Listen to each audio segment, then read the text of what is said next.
உலகளவில் ஏஐ ஆதிக்கம் வளர வளர ரோபோக்களையும் தொழில்நுட்பத்தையும் வைத்து மனிதர்கள் செய்யும் வேலைகளை குறைக்க பெருமுதலாளிகள் திட்டமிட்டு வருகின்றனர். இதனால் செயற்கை நுண்ணறிவு தொழில்நுட்பத்தால் மனித இனத்துக்கு பேராபத்து என்று பலரும் நம்பியும் வருகின்றனர்.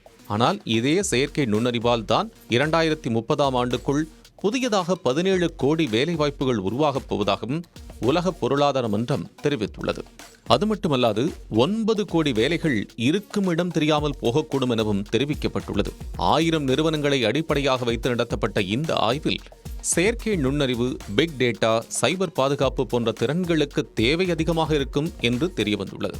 மேலும் ஹெல்த் கேர் மற்றும் கல்வித்துறைகளில் 2030ஆம் ஆண்டுக்குள் வேலைவாய்ப்புகள் அதிகரிக்கும் என்றும் எதிர்பார்க்கப்படுகிறது. அது மட்டுமல்லாது விவசாயம், டெலிவரி ஓட்டுநர்கள் மற்றும் கட்டுமான தொழிலாளர்கள் உள்ளிட்ட பணிகள் 2030ஆம் ஆண்டுக்குள் அதிகபட்ச வளர்ச்சியை காணும் எனவும், ஆசிரியர் பணிக்கு குறிப்பிடத்தக்க தேவை இருக்கும் எனவும் கூறப்பட்டுள்ளது. ஆனால் கேஷியர், நிர்வாக உதவியாளர் போன்ற பணிகள் இருக்கும் இடம் தெரியாமல் போகலாம் எனவும், ஜெனரேட்டிவ் ஏஐகளின் வரவு தற்போது அதிகரித்துள்ளதால் கிராஃபிக் டிசைனர் போன்ற வேலைக்கான மனிதர்களின் தேவை குறையும் எனவும் தெரியவந்துள்ளது. என்னதான் 17 கோடி வேலைவாய்ப்புகள் வரப்போகிறது என்றாலும் ஏஐ பற்றி அறிந்து கொள்வதும் காலத்திற்கேற்ப நம்மை நாமே அப்டேட் செய்து கொள்வதும் தான் மிக மிக அவசியமானது ஒன்று என்று வல்லுநர்கள் தெரிவிக்கின்றனர்.